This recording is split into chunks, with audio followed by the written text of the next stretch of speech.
बिल्कुल, देखिए वोट प्रतिशत को लेकर जो सवाल उठ रहे हैं उसे लेकर सबसे बड़ी बात ये है कि तपती दोपहरिया है। मैं जहां हूं भागलपुर में, लेकिन इसके बावजूद लोग पहुंच रहे हैं। लोग यहां पहुंच रहे हैं। मैं कुछ लोग हैं, मैं बात करने की कोशिश करता हूं कि मैडम आपने वोट कास्ट कर दिया? जा रहे हैं? हाँ, वोट किन मुद्दों के साथ आए वोट कास्ट करने के लिए? देश के विकास के लिए। देश और के क्या? विकास के लिए। जी हाँ। भागलपुर के मुद्दों की बात करूं तो अब मुद्दों से हम लोग दूर ही रहते हैं। मतलब देश प्रधानमंत्री, बस जी हाँ, तो प्रधानमंत्री कौन बनेगा? सबके उम्मीदवार जो है वही ना बनेंगे। आप बताइए किन मुद्दों पर आए वोट कास्ट करने के लिए? देश मजबूत बने जी। विश्व में हमारा देश विकासशील देशों में अब आए। लेकिन विपक्ष की रणनीति को आप देख रहे हैं, तरह तरह के आरोप लगाया जा रहा है, तानाशाह हिटलर तक कहा जा रहा है। विपक्ष का काम है, वो तो अपना पक्ष रखेंगे ही अपना। फिर भी देश पड़ेगा आपको ऐसा लग रहा है वोटिंग परसेंटेज को लेकर? बिल्कुल नहीं, परसेंटेज नीचे आएगा। हाँ। धूप काफी है। मैं कुछ और भी लोग हैं। मैडम एक मिनट आएंगी, वोट कास्ट करने जा रही हैं, इतनी धूप में आई हैं, पहले मतदान करना है, पहले सबसे पहले वोटिंग कर रही है, ये सोचकर? हाँ, वोट देने के लिए। हाँ। जरूरी मानते हैं इसको आप? हाँ, तब ना आए हैं। आप बताइए कितना जरूरी है मतदान आपके लिए? जरूरी है, एकदम जरूरी है ना। तब क्या देश के प्रधानमंत्री चुन रहे, क्या मुद्दे लेकर आए हैं? बढ़िया आएगा। क्या बढ़िया आएगा? तब क्या लग रहा है, विकास हुआ भागलपुर में? होवे करिएगा ना, हुए रहा हो रहा है अभी। तब देखिए धूप बहुत ज़्यादा है। मैं आपको जो मतदान केंद्र वहाँ की तस्वीरें दिखा रहा हूँ। बहुत ज़्यादा लोग तो नहीं, लेकिन धूप में भी लोग यहाँ पहुँच रहे हैं और अपने मताधिकार का इस्तेमाल कर रहे हैं, क्योंकि मतदान बेहद ज़रूरी। इस बात को समझने की कोशिश भी लोग यहाँ कर रहे हैं। मैं आप ही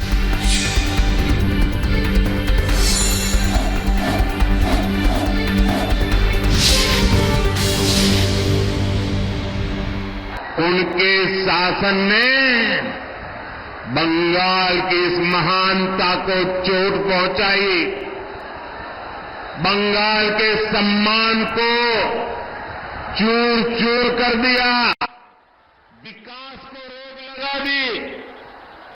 टीएमसी के राज में बंगाल में एक ही चीज चलती है, हजारों करोड़ के स्कैम, शारदा चिटफंड स्कैम, रोज वैली चिटफंड स्कैम, पशु तस्करी घोटाला, नगर पालिका नियुक्ति घोटाला, राशन घोटाले, कोयला तस्करी घोटाला, घोटाले टीएमसी करती है और भुगतान ये बंगाल के जनता को पड़ता है। ऐसा कोई काम नहीं है जो बंगाल में बिना कट कमीशन के होता हो। यहां तक कि इन्होंने किसानों तक को नहीं छोड़ा।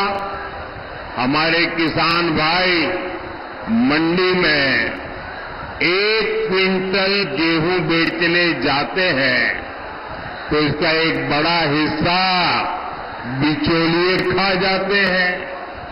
साथियों, टीएमसी ने यहां युवाओं के भविष्य के साथ लगातार खिलवाड़ किया है। इन्होंने इतना बड़ा शिक्षा घोटाला किया, 26,000 परिवारों की रोजी रोटी ठप हो गई और कर्ज लेकर के पैसे ला करके जो टीएमसी वालों को दिए थे वो बोझ भी इन हमारे गरीब बंधु बहन के सर पे मर गया। जबकि बीजेपी सरकार है जो केंद्र सरकार में पूरी पारदर्शिता से युवाओं को नौकरी दे रही है। हमने मुद्रा योजना, स्टार्टअप इंडिया अभियान, कौशल विकास अभियान से युवाओं का सामर्थ्य और बढ़ाने के लिए काम किया है। बीजेपी सरकार की नीतियों से देश में नए नए सेक्टर्स बन रहे हैं, जहां युवाओं को ज्यादा से ज्यादा अवसर मिल रहे हैं, लेकिन बंगाल में टीएमसी ने युवाओं के विकास के सारे दरवाजे बंद कर रखे हैं। साथियों, बंगाल रामकृष्ण परमहंस, स्वामी विवेकानंद, नेताजी सुभाष, गुरुदेव टैगोर, डॉक्टर मुखर्जी की धरती है। मैं अपने बंगाल को ऐसे ही पिछड़ते हुए नहीं देख सकता। टीएमसी जैसी भ्रष्ट पार्टी के बावजूद केंद्र की बीजेपी सरकार बंगाल के विकास के लिए पूरी शक्ति से काम कर रही है। भाजपा सरकार की योजना की वजह से आपको मुफ्त राशन मिल रहा है। साथियों,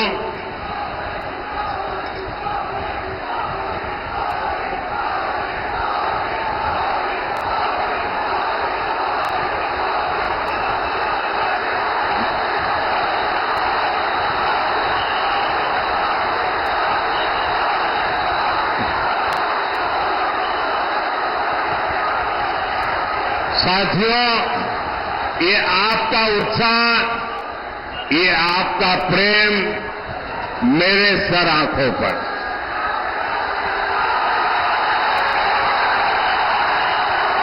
आप इतना प्यार दे रहे हैं, इतना प्यार दे रहे हैं, ऐसा लगता है या तो पिछले जन्म में मैं बंगाल में पैदा हुआ था, या तो अगले जन्म में बंगाल की किसी मां के गोद से पैदा होने वाला हूं। शायद इतना प्यार कभी नसीब नहीं होता भाइयों।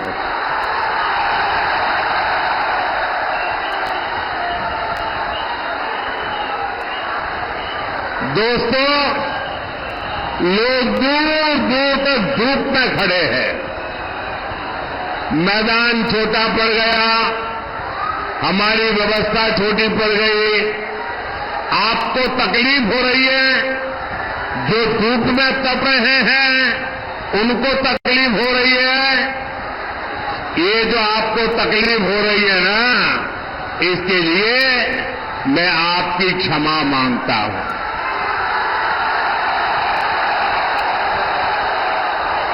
लेकिन जो धूप में तप रहे हैं उनको मैं कहता हूं, आपकी ये तपस्या मैं बेकार नहीं जाने दूंगा। आप जो एक ताप में तप रहे हैं, मैं विकास करके आपके इस प्यार को लौटाऊंगा।